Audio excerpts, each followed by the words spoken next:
Ok, bienvenue à cette nouvelle capsule vidéo qui concerne le deuxième chapitre, à savoir les fonctions. Ce chapitre est vraiment particulier et primordial parce que 12 points de l'examen et de l'épreuve du baccalauréat en mathématiques sera accordé à ce chapitre. Donc il est vraiment primordial et nécessaire de bien le maîtriser parce qu'à l'examen vous aurez une fonction à étudier de long en large. Donc c'est vraiment très essentiel de faire beaucoup d'exercices là-dessus et puis bien maîtriser les différentes fonctions qui seront étudiées dans ce chapitre.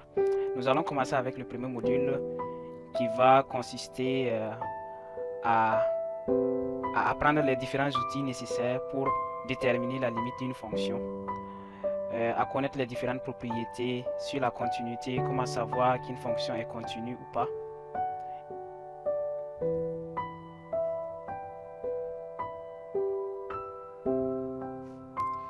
Donc nous commençons directement avec le calcul de limite que vous avez vu brièvement ou peut-être en profondeur en classe de première. Calcul de limite.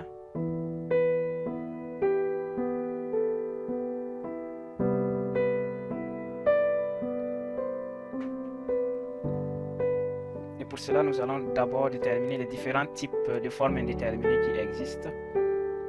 Les formes indéterminées.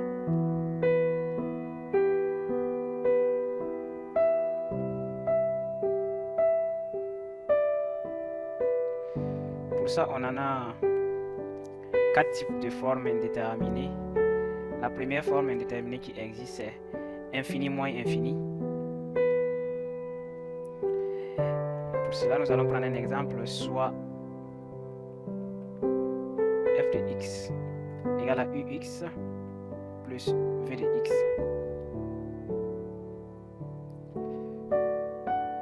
Si la limite quand x tend vers x0 de u de x égale à plus l'infini et la limite de v de x quand x tend vers x0 égale à moins infini, en ce moment on n'aura que limite de f de x quand x tend vers x0 est égal à la somme de ces deux limites plus l'infini moins l'infini, ce qui est une forme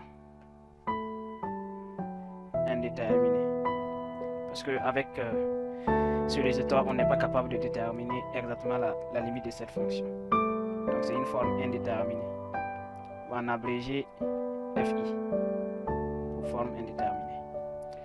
Donc ça c'est le premier cas de forme indéterminée. Le deuxième cas c'est quand on a 0 qui multiplie l'infini. Donc 0 multiplié par l'infini.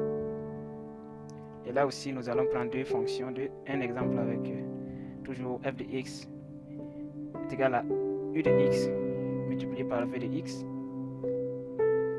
si la limite quand x tend vers x0 de u de x est égal à plus ou moins l'infini, peu importe le signe, que ce soit l'infini seulement, et puis la limite de v de x quand x tend vers x0 est égal à 0, alors la limite de f de x quand x tend vers x0 est égal à 0 multiplié par plus ou moins l'infini. Et ça, c'est une forme indéterminée.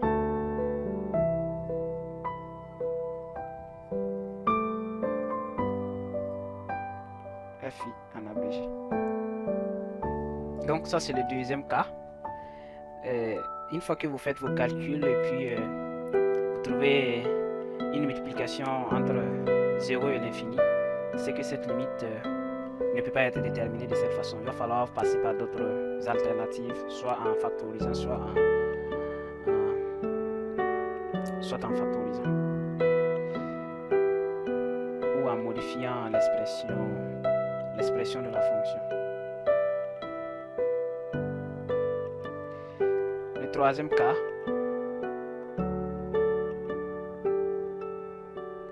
là ici on a infini sur infini, ça c'est un cas de forme indéterminée, soit f de x est égal à u de x divisé par v de x. Si la limite de u de x quand x tend vers x0 est égale à plus ou moins l'infini et que la limite de v de x quand x tend vers x0 est aussi égale à plus ou moins l'infini, alors on aura ici la limite de f de x quand x tend vers x0 est égale à plus ou moins l'infini divisé par plus ou moins l'infini, et ça fait une forme indéterminée. Et généralement pour lever l'indétermination, il faut simplifier en faisant une factorisation. Forme indéterminée.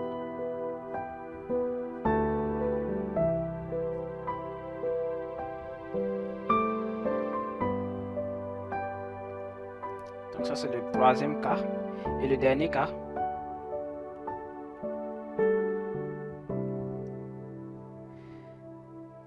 ça c'est si on a 0 ce qui divise 0. 0 divisé par 0, ça aussi c'est une forme indéterminée de limite. Soit toujours la fonction f de x, u de x divisé par v de x, si la limite de u de x quand x tend vers x0 est égale à 0, et la limite de v de x quand x tend vers x0 est égale à 0, alors la limite de f de x quand x tend vers x0 est égale à 0 sur 0, ce qui n'est pas possible, une forme indéterminée.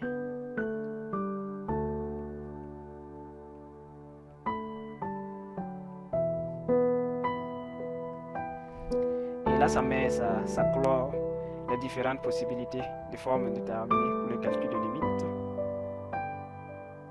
Donc ce qu'il faut retenir quand on a une addition de plus l'infini et moins l'infini, on n'est pas capable de déterminer la limite. Et aussi quand 0 multiplie l'infini, que ce soit plus ou moins l'infini, ça donne une forme déterminée.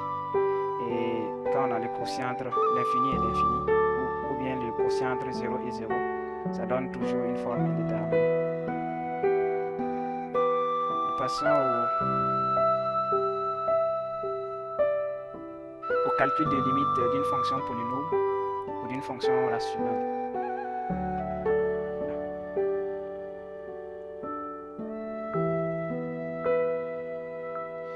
D'une fonction polynôme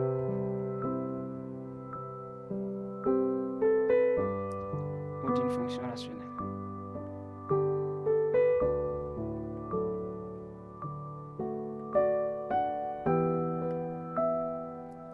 Donc le premier cas,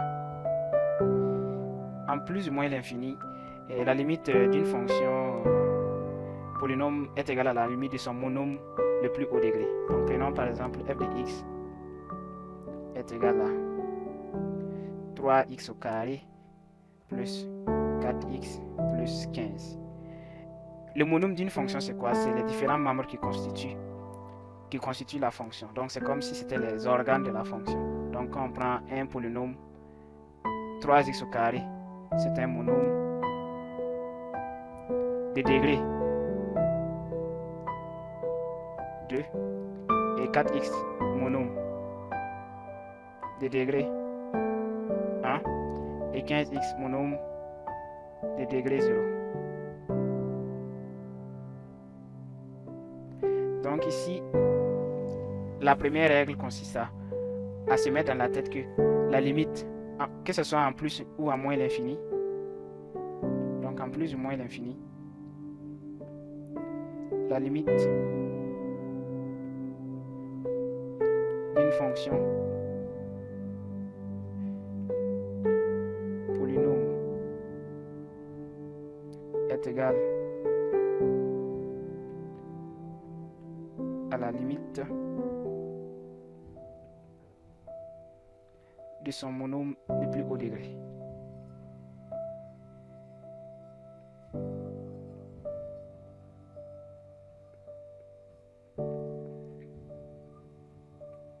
Donc si nous prenons notre exemple ici, l'exemple précédent, f de x, 3x carré plus 4x plus 15. Ici, le monôme le plus haut degré ici, c'est 2, parce que le degré le plus élevé ici, c'est 2, donc ça concerne 3x au carré.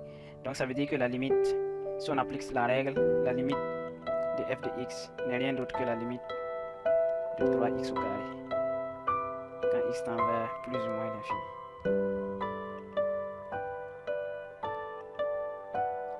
Ça, c'est la règle. Et c'est très important de maîtriser cela pour vous faciliter la tâche lors du calcul des limites. Parce que quand vous étudiez une fonction, nécessairement la première étape à faire, c'est de déterminer la limite de la fonction aux différentes bornes de son ensemble de définitions. Donc c'est très important de maîtriser cette règle qui va vous faciliter le calcul des limites des différentes fonctions que vous aurez à étudier. Et la deuxième règle,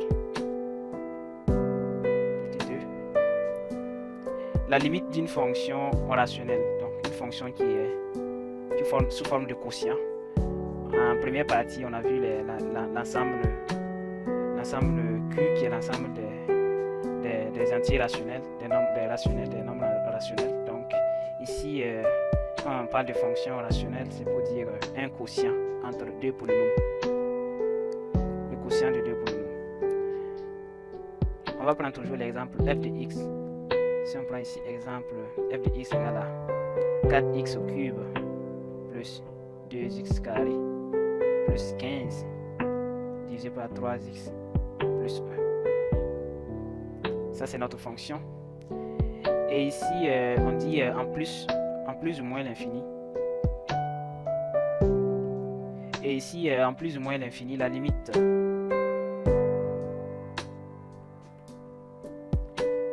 d'une fonction rationnelle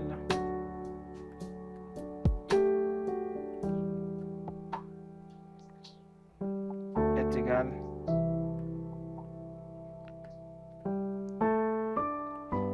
à la limite du quotient du monôme de plus haut degré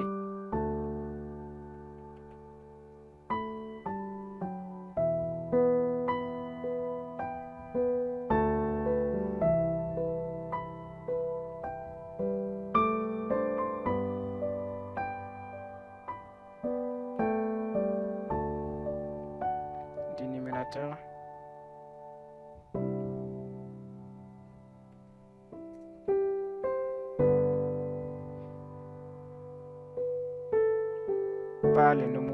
par le monôme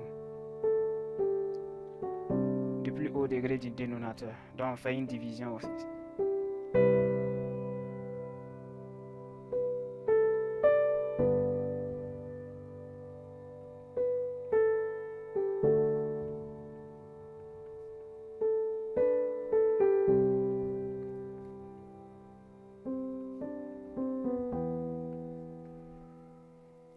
Ici, ça veut dire quoi? Ça veut dire on a un exemple ici, la fonction f de x qui est égale à 4x au cube plus 2x carré plus 15 divisé par 3x plus 1. Si on veut calculer la limite de cette fonction, ça n'a rien à faire la limite.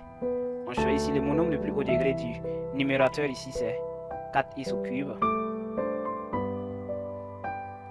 Et le monôme le plus haut degré du dénominateur c'est 3x. 3x. Donc, ça revient à faire comme ça. Ça, c'est la deuxième règle. Cette règle est appliquée lorsque nous avons un quotient de deux polynômes. On sélectionne le monôme le plus haut degré du numérateur et le monôme le plus haut degré du dénominateur et puis on calcule la limite. Donc, plus loin, nous verrons des exemples assez concrets qui vont vous permettre de bien maîtriser ces deux règles qui sont essentielles pour les calculs de limites. Après cette partie, nous allons voir comment calculer la limite de la composée des deux fonctions. Limite de la composée de deux fonctions. Vous avez les fonctions composées en première. Donc, soit f de x est égal à v rond u de x si la limite de u de x quand x tend vers x0 est égal à b et que la limite de v de x quand x tend vers x0 est égal à L, cela implique que la limite de f de x qui est égal à v rond u de x quand x tend vers x0 est égal à L. Donc ça c'est la limite, calcul de limite de fonctions composées. Et cette partie fera l'objet d'exercices d'application pour permettre de mieux maîtriser comment calculer la composée de deux fonctions avec des exemples assez concrets. Nous passons au calcul des limites des fonctions trigonométriques.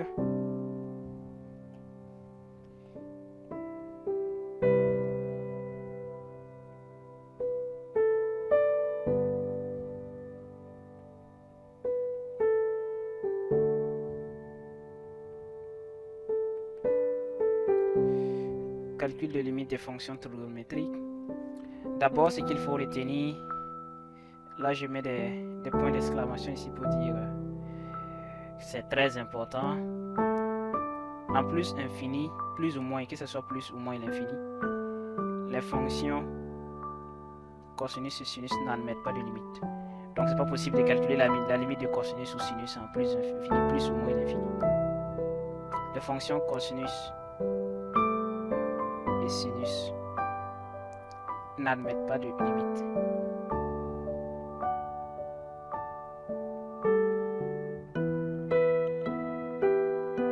Donc ça c'est la première règle à retenir, très important. Parce que vous aurez des fonctions trigonométriques à étudier, donc il va falloir bien enregistrer ça dans la tête qu'il n'y a pas de limite en plus ou moins l'infini pour les fonctions trigonométriques cosinus et sinus. Là ici nous allons voir des cas particuliers des calculs de limites pour les fonctions sinus et cosinus. La limite, le premier cas ici, la limite de sinus x sur x quand x tend vers 0 est égal à 1. Ça c'est une limite usuelle à maîtriser, donc très important. La limite de 1 moins cosinus x sur x quand x tend vers 0 est égal à 0, et la limite de tangente de x sur x quand x tend vers 0 est égal à 1. Et la dernière limite sur les fonctions trigonométriques, limite de 1 moins cosinus de x sur x au carré quand x tend vers 0 est égal à 1 demi. Là ce sont des cas particuliers de limites pour les fonctions trigonométriques à maîtriser, parce que ça va revenir assez régulièrement dans les exercices, dans les différentes fonctions trigonométriques, au cas où vous avez une fonction trigonométrique devant vous à étudier, et que l'ensemble, le domaine de définition, si le domaine de définition est borné par 0, nécessairement vous aurez à calculer la limite quand x, la variable x tend vers 0. Donc c'est très important de le maîtriser. Et là nous allons voir les théorèmes de comparaison qui existent pour les limites. Théorème de comparaison.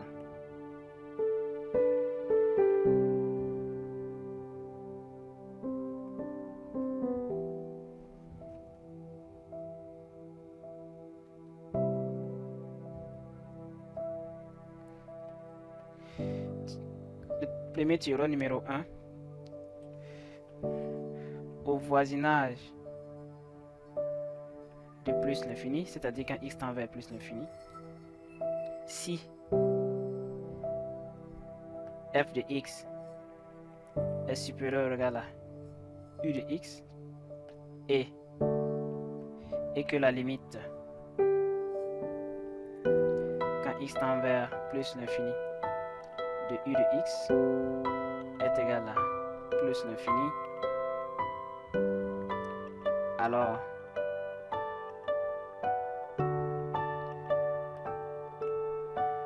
la limite de f de x quand x tend vers plus l'infini est égal à plus l'infini aussi.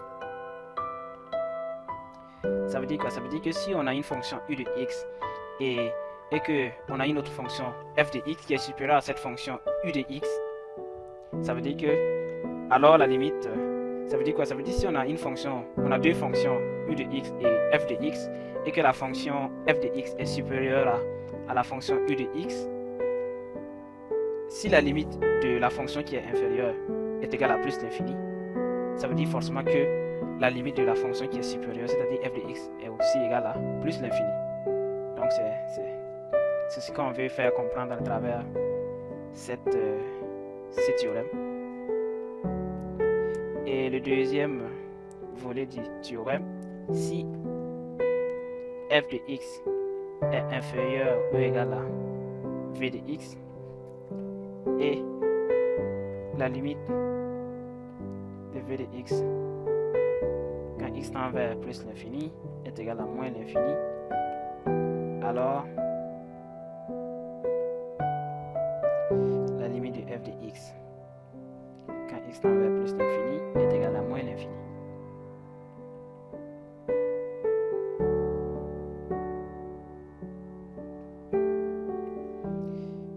Ça c'est tout pour le premier théorème.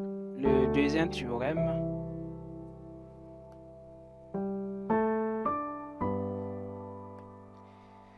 toujours au voisinage de plus l'infini, c'est-à-dire quand x tend vers plus l'infini,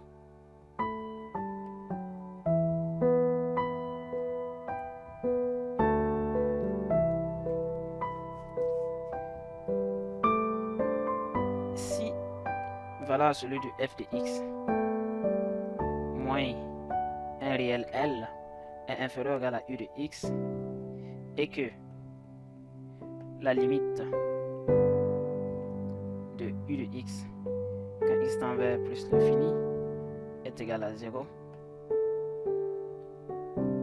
alors la limite de f de x quand x tend vers plus l'infini est égale à L. C'est tout pour le deuxième théorème. Le troisième, qui est appelé théorème des gendarmes ou encore théorème des sandwichs. Il y a plusieurs appellations pour ce théorème. Bon, ici nous allons préférer théorème des gendarmes.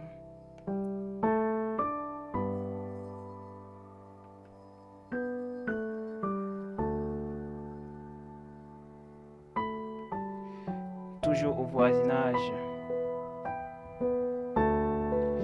plus l'infini, si u de x est inférieur à f de x qui est inférieur à v de x et que la limite de u de x est égale à la limite de v de x qui est égale à L quand x tend vers plus l'infini, alors la limite de f de x aussi sera égale à L. Ça c'est le théorème des gendarmes. Quand x tend vers plus l'infini sera égal à L également.